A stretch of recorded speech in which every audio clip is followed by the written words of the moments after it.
আসসালামু আলাইকুম। আমি ডাক্তার মোহাম্মদ আজম সরকার, নবজাতক ও শিশু বিশেষজ্ঞ। সবসময় আমি বাচ্চাদের স্বাস্থ্য নিয়ে আলোচনা করে থাকি। আজকের পর্বটা একটু ভিন্ন, কারণ আজকে আমি বাচ্চা ছাড়া একটু বড় মানুষদের একটা অসুখ নিয়ে আলোচনা ইন্টারেস্টিং, যার কারণে আমি আপনাদের সাথে শেয়ার করতে চাচ্ছি এবং আশা করি এই ঘটনাটা যদি আপনারা শোনেন অনেক বড় ধরনের জটিলতা থেকে আপনারা প্রথমেই সতর্ক হতে পারবেন। শুরু করা যাক আমার আজকের সেই অভিজ্ঞতাটা। আমি সরকারি হাসপাতালে যখন ডিউটি করি তখন আমাদের এক স্টাফ একটা রুগী নিয়ে আসে আমার কাছে, যে জ্বর কমছে না, এক সপ্তাহ ধরে ওষুধ খাচ্ছি কিন্তু জ্বর কমছে না। তো দুইটা আমাকে রিপোর্ট দেখায়। আমি বললাম যে এই রিপোর্ট আসলে কে করতে বলেছে? তো রোগীর লোক বলে আমরাই নিজে থেকে করেছি, এবং ডাক্তারকে দেখানোর পরে ডাক্তার এই দুইটা অ্যান্টিবায়োটিক ওষুধ দিয়েছে। রিপোর্ট দুইটা ছিল, একটা টাইফয়েডের, একটা ওয়েলফিলিক্স টেস্ট। এটা টাইফয়েডের মতনই, আর একটা রক্তে জীবাণু দেখার জন্য করা হয়ে থাকে।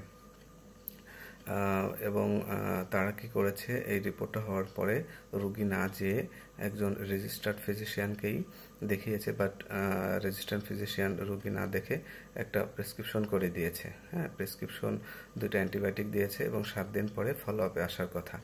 তো জ্বর যখন কমে না তখন রুগী ফলো আপে আসে এবং আমার কাছে সেই স্টাফটা রুগীটাকে নিয়ে আসে। আমি রুগীকে জিজ্ঞেস করি যে আপনার জ্বর আসলে কতদিন? তো রুগী বলে যে আমার জ্বরটা 1 মাসেরও উপরে। তখন আমি রুগীর দিকে পরীক্ষা করার জন্য তাকালাম এবং মাথা থেকে পা পর্যন্ত কিছু জেনারেল এক্সামিনেশন করার চেষ্টা করলাম, এবং পরীক্ষা করে আমি দেখলাম যে রুগী অনেক শুকনা, এবং রুগী বলে যে তার ওজন অর্ধেক কমে গিয়েছে, আর তার রোগীর গলাতে একটা টিউমারের মতো আছে। তো আমি পরীক্ষা নিরীক্ষা করে মোটামুটি সিদ্ধান্ত আসলাম যে এই টিউমারটা তার যক্ষ্মার মাধ্যমেই হয়েছে। তো আমি এই কথা বলতেই রুগীর মা আকাশ থেকে বলল, এটা কি বলেন? যক্ষ্মা তো মানুষের বুকে হয়, লাংসে হয়, তো গলায় কেন? তো আমি আশ্বস্ত করলাম যে যক্ষ্মা আসলে শরীরের 3-4টা জায়গা ছাড়া যে কোনো জায়গায় হতে পারে।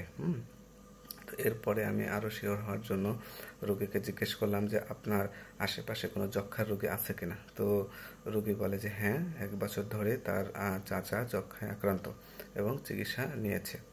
তো আমি বললাম যে আপনি কি 3 মাসের কোনো যক্ষ্মার ওষুধ নিয়েছেন কিনা? এটা যক্ষ্মা না হওয়ার জন্য সাধারণত যক্ষ্মা রোগীর আশেপাশে যারা থাকে তাদেরকে দেওয়া হয়। তো বলেছে সবাই নিয়েছে, শুধু আমিই নিই নাই।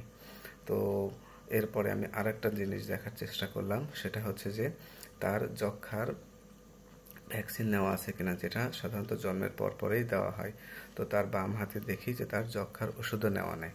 এরপরে আমি রুগীকে মোটামুটি বললাম আপনার বেশিরভাগ, হ্যাঁ প্রায় 99% আমি আমার কাছে মনে হচ্ছে এটা যক্ষ্মা হবে।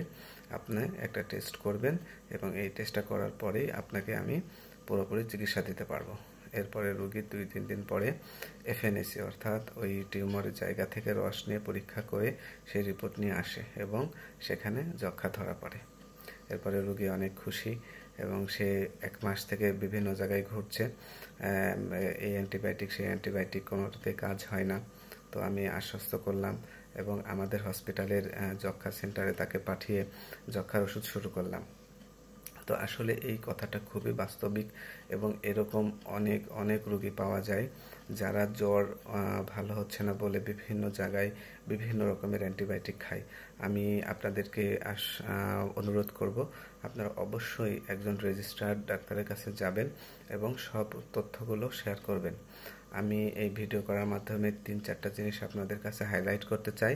1 নম্বর হচ্ছে যে আপনারা কখনোই আপনাদের শারীরিক সমস্যার জন্য নিজে থেকে কয়েকটা পরীক্ষা ফিক্সড করবেন এবং সেটা ল্যাবে যেয়ে বলবেন যে আমাকে এই পরীক্ষা দেন। কোনো ডাক্তার না দেখায় আপনারা এই সিদ্ধান্ত নেবেন না। এটা হচ্ছে আমার প্রথম আপনাদের প্রতি অনুরোধ। সেকেন্ড অনুরোধ, যদি যক্ষ্মা আসলে শরীরের 2-3টা জায়গা ছাড়া সব জায়গায় হতে পারে, এটা আপনাকে মনে রাখতে হবে। এবং একজন যদি জ্বর 1 মাসের বেশি, 2 সপ্তাহের বেশি এরকম থাকে, অবশ্যই অবশ্যই একজন রেজিস্টার্ড ডাক্তারের কাছে যাবেন। আপনার ইতিহাস শারীরিক পরীক্ষা করে যদি যক্ষ্মার টেস্ট দেয়, এখানে আশ্চর্য হওয়ার কিছু নয়। আপনি টেস্ট করে ডক্টরকে অসুখ ধরতে সহায়তা করবেন।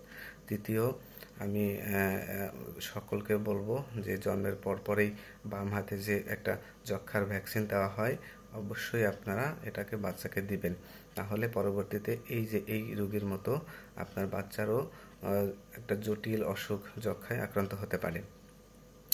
4 নম্বর, আপনার বাসায় যদি কোনো ফুসফুসের যক্ষ্মার রোগী থাকে, অবশ্যই 3 মাসের যক্ষ্মার প্রতিরোধমূলক ওষুধ আপনি নিয়ে থাকবেন। আশা করি আমার কথাগুলো আপনারা মনোযোগ দিয়ে শুনেছেন। আজকে এই পর্যন্তই। সামনে আবার কোনো একটা অসুখ নিয়ে আলোচনা করব। সবাই সুস্থ থাকবেন, ভালো থাকবেন।